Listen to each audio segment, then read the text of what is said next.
What's good, yo? We back with another video. We got a documentary type video today. You feel me? I ain't see no music that dropped, so you feel me? We're gonna get into Super Warrior, bro. You feel me, bro? You feel me? Channel got deleted. YouTube on some shit. You feel me?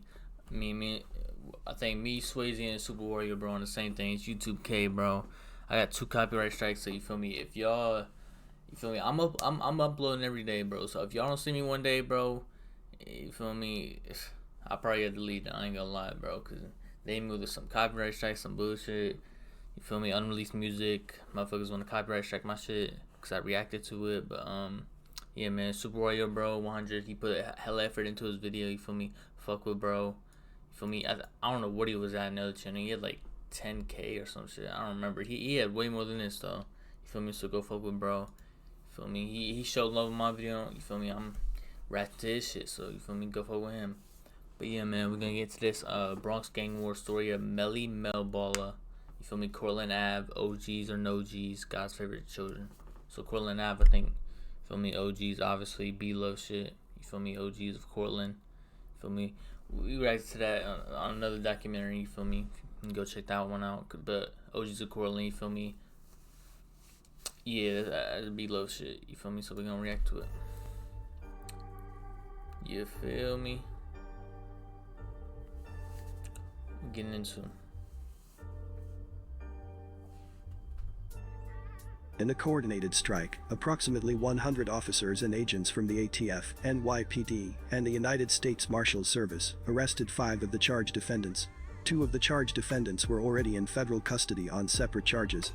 In connection with these arrests, federal and local law enforcement officers recovered, among other items, a loaded .45 caliber firearm, crack cocaine, $18,000 in cash and marijuana. According to the indictment unsealed in Manhattan federal court, 8 individuals were charged for their participation in a racketeering enterprise based in and around Melrose houses and the Courtlandt Avenue area of the Bronx. The Courtlandt Avenue crew defended its narcotics distribution territory with violence and threats of violence. They preserved and protected its own power and that's crazy, but only 8 got indicted on that racketeering shit. Racketeering, bro, that, you feel me? If you don't know about that shit, you feel me? Like, I think O Block, you feel me, what's going on in O Block right now, they trying to hit him with a racketeering charge, but I heard they not getting no money, bro, cause like racketeering is like you pushing money, you feel me, you like making hella money and shit, you feel me, you selling, you doing whatever, you're scamming, doing whatever, you feel me. That's what happened in Florida with Glock 9 and Hot Boy. They catching up for all these scams they doing to making hella money, you feel me. They getting on their ass, I ain't gonna lie. But yeah, man, the racketeering charge, no joke. Members and associates through murder, but only 8 is crazy, and other acts of violence. The intended victims of these acts included rival narcotics traffickers, rival gang members, the ops, and individuals suspected of cooperating with law enforcement against members and associates of the crew. Here is some background. Tracing back to 2009, it is said that they are responsible for 20 unsolved murders and identified themselves as GFC, gangsters from Courtlandt. GFC held alliances with Dub City, Lyman, Flybridge and RPT, and have OG and YG history. And identified themselves as GFC, gangsters from Courtlandt. GFC held alliances with Dub City, Lyman, Flybridge and RPT, and have RPT. That's D-Thing shit. But I know some shit went down and they had a split ways. They go to Courtlandt. I seen Dub City in one of his videos. I was looking through his videos, the Bronx shit, cause it's going crazy right now. There's like a Dub City like in the title. I got hella views. I need to react to him. I ain't gonna lie, he got hella shit. But yeah, man. OG and YG history. Yeah, in 2010, Terry Harrison, aka T-Money, created his own faction out of GFC. The Courtlandt Avenue crew, CAC, would eventually end up in a beef with the 321 organization, which was overseen by Roger Key. If you wish to get straight to the point, then you might want to fast forward to the timestamp specified in the description. This is CAC history, so we have to cover it as much we can. In 2010, Key was released from prison after serving several years on state manslaughter and federal narcotics convictions. Upon his release, and until his arrest in connection with the Instant case in September 2012, Key distributed millions of dollars worth of cocaine to drug organizations in the Bronx and Upper Manhattan. One of Key's biggest customers was defendant appellant Reuben Davis, who led a Harlem-based drug trafficking organization. Key also Damn. oversaw a group of young men who sold crack cocaine for him around the apartment building located at 321 East 153rd Street. Terry Harrison, also known as T-Money, was another Bronx-based drug dealer and a rival of Key. Key and his associates were involved in an ongoing, violent dispute with Harrison and a local street gang, GFC, that sold drugs for him. In the summer of 2010, Matthew Davis, Matt, an associate of Key, approached Kevin Wilson about committing a murder. Wilson and Matt knew each other, and Wilson was aware that Matt had recently returned home from prison. While Wilson was leaving his child's mother's house, a minivan pulled up, with Matt inside. Matt told Wilson to get into the van. Wilson did so. Inside were Matt, the driver, and one or two people in the back. After exchanging pleasantries, Matt told Wilson that he needed Wilson to dress someone up for him. Matt explained that he needed pleasantries. Matt told Wilson that he needed Wilson to dress someone up for him. Matt explained that he needed Wilson to kill someone for him, like now. One of the passengers in the back put a gun to Wilson's head. Well, Matt instructed Wilson that you gonna do it, or we gonna kill you. Man, if your bitch ass don't got that shit and just do it your damn self. Wilson agreed to commit the murder. He gave Matt his phone number, and Matt said he would call Wilson. Wilson did not call the police or ask anyone else for help after his conversation with Matt. Matt called Wilson the next day and then went to meet him. They took a cab to 321, which Matt referred to as headquarters. There, Matt introduced Wilson to Kyle Harris, or Beans, another individual who sold drugs for Key. After Beans left, Matt introduced Wilson to Keith Burgess, or Cuzzo, and the three of them walked into the lobby of 321. Beans returned to the lobby and retrieved two handguns from a staircase. He banged on a mailbox with his fist to open it and put the guns inside. Wilson spent 3 or 4 days with Matt and his associates at 321. During that time, Matt told Wilson that there had been a change of plans. Cuzzo would be the primary shooter, and Wilson would be the backup. Wilson understood this to mean he would be responsible for shooting at anyone who shot at Cuzzo. At no point prior to the murder did Wilson know the target's identity. He learned Harrison's name after he was arrested. Wilson never asked Matt why Matt wanted him to kill someone, who the target was, or what he would get in exchange. Wilson hoped to get money out of his agreement to kill Harrison, but no one discussed a specific dollar amount for Wilson's compensation prior to the murder. He hoped to become part of a team, with people by his side. He further testified that Matt was basically telling me they was going to hold me down, that I was going to be good. Wilson understood this to mean that Matt and his group would hold me down, give me money, look out for me, watch over me, and that this meant he would be accepted with them. A few days prior to the murder, Beans gave Wilson and Cuzzo the guns from the mailbox in the lobby of 321. Wilson received a silver .38 caliber gun and Cuzzo a silver revolver. Wilson and Cuzzo left the building and walked through the housing projects on Courtlandt Avenue. Wilson was carrying the gun in his waistband. Wilson did not know whom they were looking for, so he just followed Cuzzo.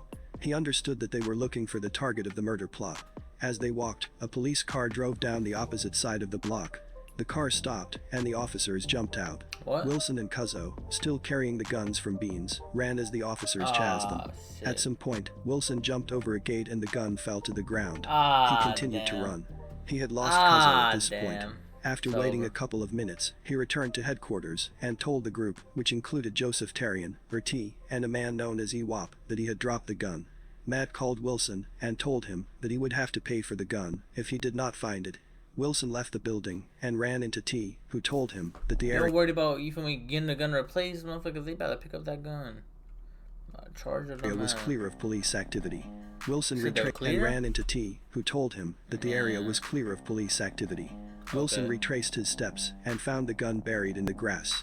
He picked it up and returned to 321, where Matt, T, Beans, and others were hanging out. Key arrived and began talking to Matt, who then introduced Key to Wilson. 2 or 3 days later, Wilson got a phone call from Matt, asking him to come up to Courtlandt Avenue. Wilson called Matt once he had arrived, and Matt told Wilson he was across the street in a van. Wilson got into the van. Later, Key pulled up in a black Jeep. Key and Matt began talking through their rolled-down windows. Wilson could not understand what they were saying, and thought that they were speaking in code. They spoke for a few minutes. Wilson left the van to go to the store. That's tough, bro. That's why I really wanted to speak another language, bro. You can't really talk to somebody, bro, and they know what they say. We know what we talking about, but you feel me, other people not gonna know, bro. Wilson got back to the van. Matt drove him around the block and told Wilson to do what he had been asked to do initially. Wilson understood this to mean that Matt was asking him kill someone. Wilson agreed. Matt handed Wilson a silver revolver from a concealed compartment in the roof of the van. Matt described the target to Wilson as a black man with braids and let Wilson out on the sidewalk. Wilson looked in the barber shop, where Matt told him the target would be, but did not see anyone other than the barbers. Matt called Wilson numerous times to see what was going on. During one of these calls, Wilson realized that he was at the wrong barbershop and proceeded up the block to another barbershop. Matt provided Wilson with additional details regarding Harrison's appearance, and Wilson spotted Harrison walking towards him. Wilson ducked into a store, and Harrison and his friends entered the store behind Wilson. Wilson left the store and took another call from Matt, who expressed frustration that the shooting had not yet occurred. Matt told Wilson to do what he got to do and then run around the corner to 3rd Avenue, where Matt would pick him up in the minivan. Wilson hid between 2 cars and moved the gun from his waistband to the front pocket of his sweatshirt. He then walked out from behind the cars towards Harrison and shot him 3 times. Harrison later died from the gunshot wounds. Wilson turned and ran to 3rd Avenue, where he jumped into the van with Matt, Beans, and another individual. After Harrison's murder, Marigildo, aka Killa, assumed a leadership role in CAC, providing crack cocaine to the street dealers until he was arrested in January 2011. So all you need to do is go on a drill and you fucking leader of the gang? God damn. After Marigildo was arrested, aka Melly Mell, took over some of the narcotics operations, supplying crack cocaine to members of CAC. Okay, this is all leading up to, you feel me, Melly Mell. Okay, I'm fucking with this. I fuck with this. I ain't gonna lie, bro. That was a crazy. So he got picked up, and then he was arrested in January 2011. After Marigildo was arrested, aka Melly Mell, took over some of the narcotics operations, supplying crack cocaine. So you feel me, bro got locked up. He doing his time. You feel me, Melly Mell got to step up. You feel me, take a bigger role for the gang. To members of CAC, as well as to his customers. Courtlandt was arrested on the current charges in September 2011.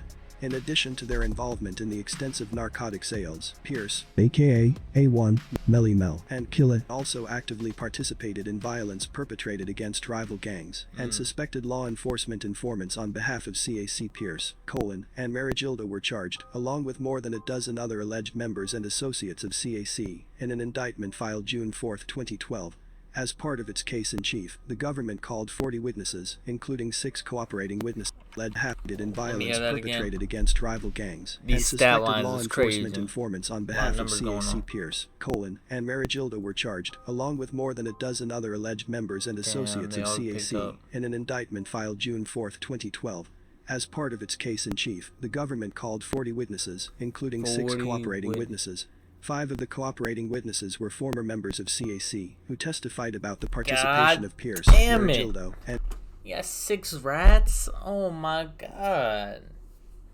God damn. In the narcotics trafficking and violence.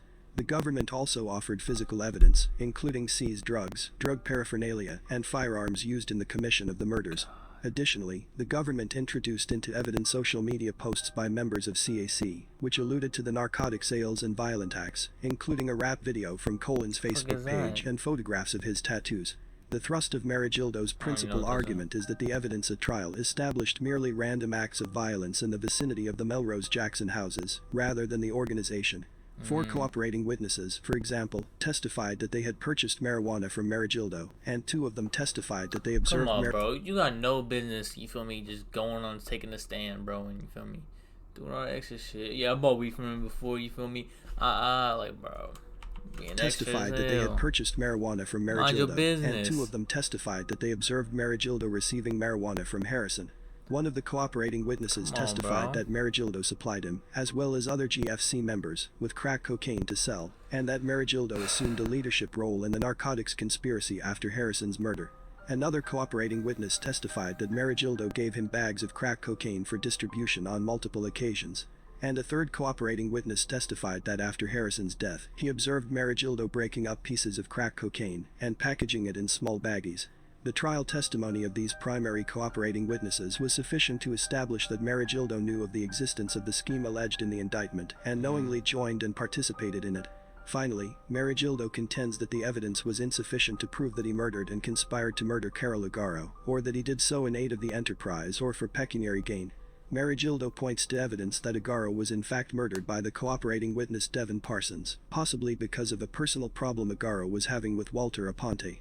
Parsons, however, testified that Marigildo shot Agaro at Harrison's direction due to Harrison's suspicion that I ain't Agaro gonna was... lie, bro. Like, you feel me? The last names, bro, just be fucking me up, bro. I ain't gonna lie. Mariano or...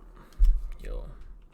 Testified that Marigildo shot Agaro at Harrison's direction due to Harrison's suspicion that Agaro was snitching with regards to CAC's activities. Parsons described how, in July 2010, Marigildo... That's the one thing I'm bad at. Names and birthdays, bro. I cannot remember anybody's birthday, bro. I can't... It don't matter if you blood or not, you feel me? I cannot remember any birthdays, bro. You feel me? When I meet new people, bro, like, you gotta say your shit like 3 times to me, bro, for me to remember your name, bro. And Aponte waited for Agaro near the Melrose Jackson House's basketball court, and how he and Marigildo both fired their guns at Agaro, hitting him repeatedly. He also testified that Harrison promised Marigildo and Parsons $5,000 to kill Agaro. Parsons testified that on August 27, 2010, he and Courtlandt shot and killed Delquin Alston. Parsons was at a restaurant in the Bronx with Harrison and Courtlandt when Harrison told Courtlandt that Alston was selling fake crack cocaine to CAC customers, and that Alston was rumored to be a law enforcement informant. On the night of the murder, Courtlandt, Parsons, and Alston sat on a bench and talked near a Courtlandt Avenue apartment building. Parsons asked Alston to go buy some rolling paper for marijuana. Parsons and Courtlandt followed him as he walked to the store. On the way, Alston stopped to urinate against the wall of a building. When he turned back around, Courtlandt shot him in the head with a .40 caliber pistol that Parsons had given to him. Though Courtlandt does not dispute that he murdered Alston, he points to testimony by a government witness that he told someone he met in pretrial detention that he killed Alston not as part of a contract murder, but because Alston threatened to kill one of Courtlandt's friends. The district court admitted into evidence a video that was made in December 2011 in the Melrose Jackson houses and depicted Courtlandt, a cooperating witness Aubrey Pemberton, and a number of GFC members. In the video, Courtlandt is seen rapping. Is that a rat? Pemberton served as a guide through the lyrics, testifying that the Young Gunners crew, or IG, was feuding with GFC. The video helped establish Courtlandt's association with members of the enterprise and his motive to participate in the charged conduct against members of the Young Gunners. The district court also allowed the government to offer photographs of Courtlandt's tattoos, some of which he had posted on his Facebook page. One of the photographs was a close-up of Courtlandt's hand, showing his YGK tattoo, which stands for Young Gunners Killer. And some of the photographs... Where's the Y at? I see like 2 eyeballs and a mouth. Whatever this is at the bottom. Does it say YGK? Y... I don't see it, bro. Courtlandt is pointing a gun at his YGK tattoo, bro. indicating, according to the government, his desire to harm members of the Young Gunners. Other tattoos depicted in the photographs introduced at trial included one on his right arm that read Courtlandt, tattoos on his left arm that referenced Marigildo's nicknames, Young and Killer. That shit is really crazy. Just because you get tattoos, you feel me, the block you was raised on, they try to indict you on a federal fucking gang charge. And one stating MIP Mac and Peace T-Money, referring to Harrison. The former leader of CAC Parsons testified that T-Money told him that, if he could not deliver profits from drug sales to him directly, that take it to Pierce. Pierce was charged in the murder of Jason Correa, but was later acquitted. Marigildo reached out to the Daily News before and during his trial, pleading his innocence. He described how he was first exposed to violence at age 5, when his family moved to Courtlandt Avenue. There was a crazy shootout, and a lot of people were shot, some killed, Marigildo wrote. I remember seeing helicopters from my first floor bedroom window and everything. It felt like a movie. He said he started running the streets at age 7, began toting a gun for protection when he got transferred to Taft High School. He was convicted of robbery at 14. He was on the verge of getting a basketball scholarship to attend a prep school in Connecticut in April 2007, he said, when he was arrested for weapons possession and served time. Marigildo said he was released in October 2009, and 16 months... That shit is like, bro, man, because you feel me, it's the trenches out here, bro. Everybody gotta be strapped up, bro. But you feel me? I don't know. I could be strapped up, bro. You feel me? I'm not intending to do nothing, but you feel me? They pull me over. They like, oh, search the vehicle. You feel me? Now I'm booked for my gun just because I want to. You feel me? Be safe. You feel me? Shit is crazy, bro. That's just how wicked this fucking world is, bro. Cause the cops not doing their job. They not protecting. You feel me? Me in the trenches. You feel me? So I feel me. I got a toe to be. You feel me? Safe. You feel me? That's just an example, though. You feel me? I know there's a lot of people out there like that, though. You feel me? That shit, hell, bro. It sound like it calls bro a scholarship. I don't know if he just, you feel me, talking out his ass, or you feel me, just talking just to try to get, you feel me, a plea deal, or you feel me, a better deal. School in But Connecticut. that's tough, bro. That's a lot of people, bro. He got booked and now he lost his scholarship to play basketball. You feel me? In April 2007, he said, when he was arrested for weapons possession and served time. Marigildo said he was released in October 2009, and 16 months later another accused gang member committed murders and blamed them on him and his co-defendants. They're making me out to be this monster, Marigildo wrote. Marigildo and Courtlandt each face a mandatory sentence of life in prison without the possibility of parole. Damn. Today, Mac, Balla, SMM, Sex, Money, Murder, and OGs occupy the area. Damn. Yeah, be going crazy out there now. Tattoos on Same basketball we was looking at, bro. If you know, you know. Literally. But yeah, man. It's a long ass video, bro. You feel me? I'd give y'all something, bro. I'm going daily. You feel me? Grind don't stop. You feel me? Little reaction videos. You feel me? 20-minute video. But yeah, man. I'm out of here. You feel me? Hey. We at the surface of this Bronx gang shit, bro. Feel me? Again, shout out my boy Super Warrior, bro. You feel me? 100 now. You feel me, bro? Really doing his thing. You feel me? Upload like fucking 40 videos in 3 days, cause you feel me? YouTube K, bro. That's all I'm gonna say. Why CK, bro? But yeah, man. I'm out of here. I'll catch you on the next one. Remember to be safe, stay dangerous. Yeah, man. Catch you on the next one. Good.